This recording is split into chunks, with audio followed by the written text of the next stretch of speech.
பெருந்தலைவர் காமராசரை தந்த இந்த புண்ணிய பூமி தவப்புதல்வரை தந்திருக்கிறது. ஒரு 9 வயதானவர் மேடையில பேசுறாரு. கர்ம வீரர் காமராசர் அவர்கள் முதலமைச்சராக இருக்கும் போது அவர் தேர்தல் பிரச்சாரத்துக்காக வர்றாரு. ராமநாதபுரம் பக்கம் போறாரு.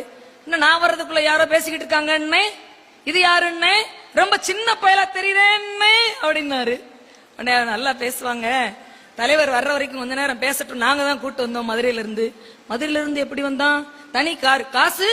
அடுத்த கேள்வி அதுதான்.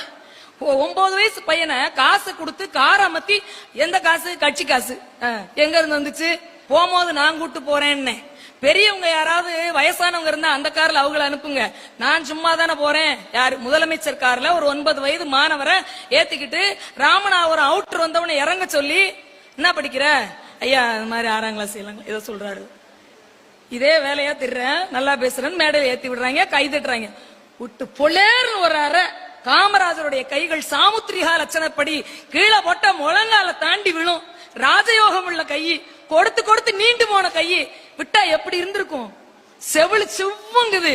நயா அடிச்சிட்டீங்க. பிறகு என்ன? படிக்கிற வயசுல மேடையில ஏறி பேசிக்கிட்டு தெரிவியோ, அதுவும் அரசியல் கூட்டங்கள்ல. சரி விடு, என்னைய பிடிக்குமா? நீங்க என்ன உயிரியா? என்ன படிக்கணும்னு நினைக்கிற? ஐயா நான் IAS படிக்கணுங்க ஐயா, ஆனா அதுக்கு நிறைய இங்கிலீஷ் படிக்கணுமா ஐயா? எனக்கு தமிழ் மட்டும்தான் ஐயா தெரியும். தமிழ்ல வடியப்பா.